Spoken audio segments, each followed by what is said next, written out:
Salut la famille, j'espère que vous allez bien, j'espère que vous avez passé une magnifique semaine. Nous sommes en fin de semaine, week-end. Voilà, je sais pas ce que vous avez prévu pour ce week-end, mais moi j'ai prévu le football, comme d'hab les gars. Donc quand le week-end sonne, on sait que voilà, on va se régaler avec les matchs du championnat et surtout que nous sommes en début de saison les gars. Donc ce week-end, on aura les deuxièmes journées des trois championnats qui ont déjà débuté. Voilà, la Liga, la Ligue 1 et la Première Ligue. Ce week-end, on aura le début de la Bundesliga et de la Serie A. Mais bon les amis, aujourd'hui, on est en train de parler de la Liga. Quand je regarde cette deuxième journée, ce soir déjà, on a un gros match entre deux clubs qui ont gagné en première journée, Real Betis et Alaves. Le match est prévu à 20h30. Donc, ça sera un match à suivre. Et pour lancer la journée de demain, Mallorca et Celta Vigo, les deux qui ont perdu le match d'ouverture. Mallorca reçoit le Celta Vigo, donc ça va être un match super intéressant à voir. Et puis, après, Atlético va recevoir Elche. On se rappelle aussi que Atlético avait perdu son match d'ouverture contre Espanyol 2-1, un match où c'est eux qui avaient lancé les choses avec un magnifique coup franc de Julián Álvarez. Elche aussi, qui avait débuté par une défaite. Donc, deux clubs qui ont perdu leur match d'ouverture. Et puis, pour clôturer la soirée de demain, Levante va recevoir le Barça. On sait que le Barça continue de jouer à l'extérieur pour les trois premiers matchs de la Liga en attendant de voir où on va jouer, où on va recevoir Valencia. Est-ce que ça sera au Spotify Camp Nou ou à Montjuic? Voilà, tout ça c'est à suivre. Donc, Levante qui avait perdu son match d'ouverture, c'était contre Alaves. Ils étaient en déplacement. Là, ils vont recevoir le Barça qui avait bien sûr gagné 3-0 et qui est actuellement premier de la Liga. Et puis, dimanche, le premier match sera entre Osasuna et Valencia. Osasuna aussi qui avait perdu contre le Real Madrid 1-0. Valencia qui avait gagné son match d'ouverture. Donc Osasuna va recevoir Valencia. Le prochain match sera entre Villarreal et Girona. Girona qui avait perdu à domicile. Girona qui avait été battu par le Rayo Vallecano. Et puis on aura la Real Sociedad qui va affronter Espanyol. La Real Sociedad avait fait un match nul en première journée. Match nul, c'était contre Valencia. Voilà, Valencia, je me rappelle maintenant, Valencia avait fait un match nul. Et puis Espanyol avait battu Atlético, on se rappelle. Et puis pour clôturer la journée de dimanche, le Real Madrid sera en déplacement chez les voisins. Je pense qu'ils sont voisins, je sais pas trop. Real Oviedo, parce qu'ils sont tous des Real et chacun d'eux a une couronne. Donc, j'imagine que Oviedo doit être peut-être dans les alentours du Real Madrid. Donc, Oviedo va recevoir le Real Madrid pour cette deuxième journée. Et puis lundi, on va clôturer la deuxième journée. Et le premier match ce lundi sera entre Bilbao et le Rayo Vallecano. Un gros match, les gars. Bilbao qui avait gagné son match d'ouverture 3-2 et le Rayo Vallecano aussi qui avait gagné son match d'ouverture 3-1. Le dernier match sera entre Sevilla et Retafe, un autre gros match. Donc, demain, le Barça doit absolument gagner parce que quand on regarde les deux matchs que les deux rivaux principaux du Barça auront ce week-end, sont des matchs qui sont à leur portée. On a Atlético qui va jouer contre Elche, promu, et on a le Real Madrid qui va jouer contre Oviedo, promu. Actuellement, on sait que Atlético doit se rattraper, considérant le fait que le Barça sera à l'extérieur et quand tu joues à l'extérieur, les choses peuvent, ça peut tourner comme ça peut tourner. C'est un match à l'extérieur. Et puis, le Real Madrid aussi, qui n'a pas vraiment été convaincant au premier match, mais ils ont quand même gagné. Là, ils vont jouer contre les promus. Et voilà, je ne vois aucune surprise. Je vois aucune surprise.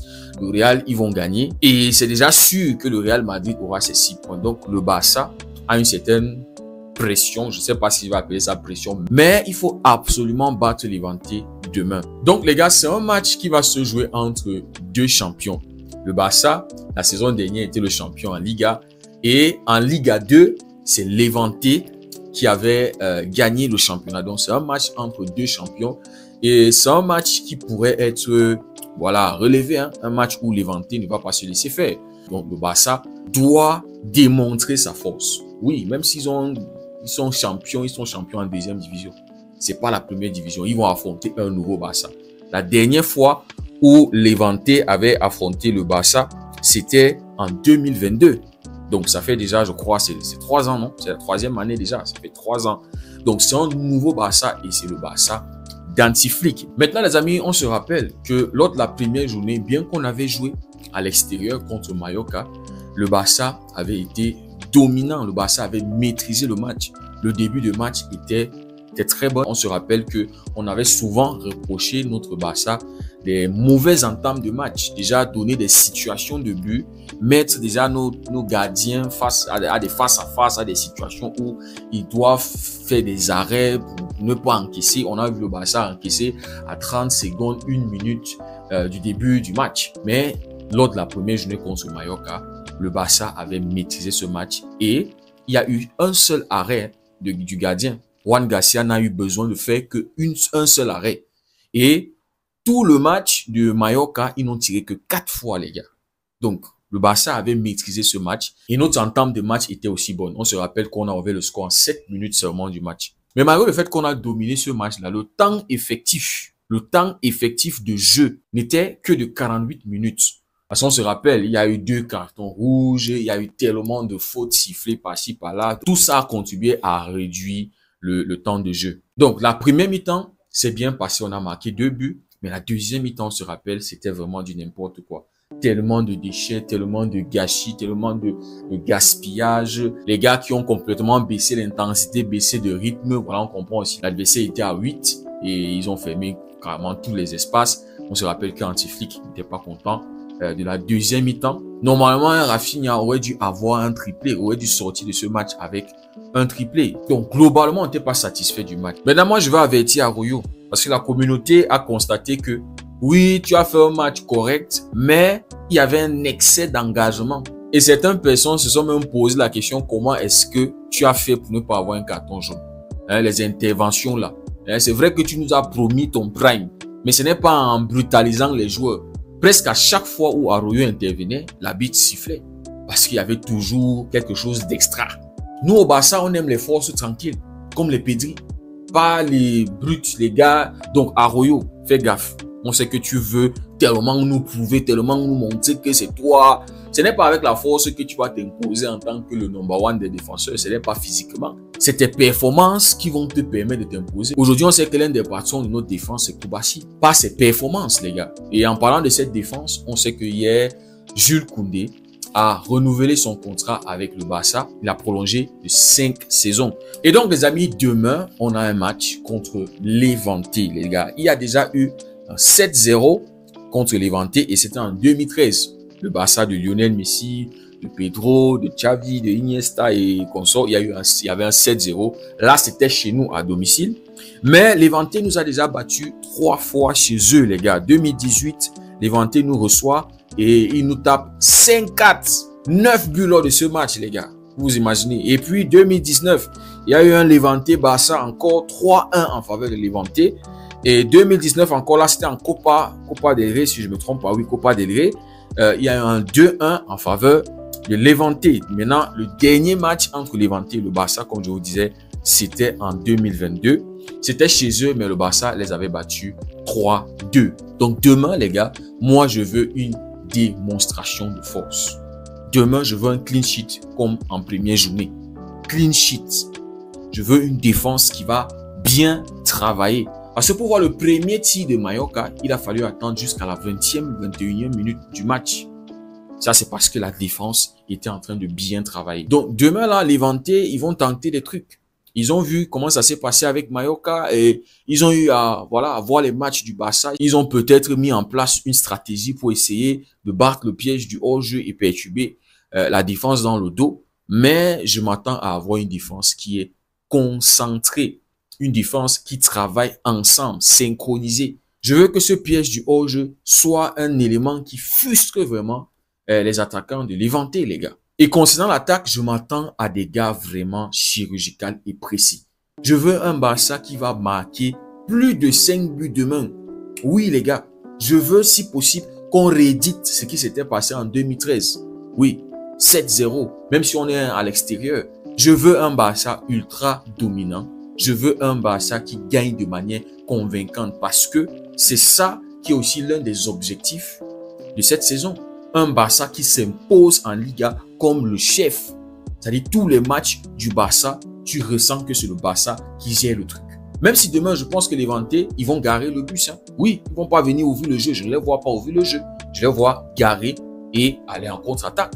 Donc, je veux voir un Barça qui est capable de déplacer les bus, qui est capable de crucifier ces équipes-là qui viennent jouer bloc bas. De sorte qu'ils vont commencer à avoir peur. Savoir que même si tu gares le bus, les attaquants du Barça vont trouver le moyen de quand même te détruire. Donc, les gars, je m'attends à une maîtrise du Barça demain. Nous serons à l'extérieur. Et dans le 11 entrant, moi, je ne pense pas qu'il y aura beaucoup de changements. Je m'attends à 2 changements.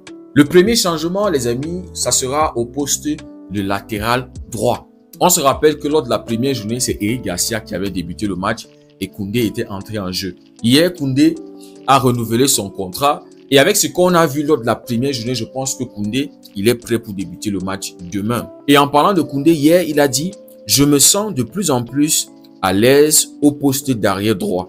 Je suis très heureux à ce poste.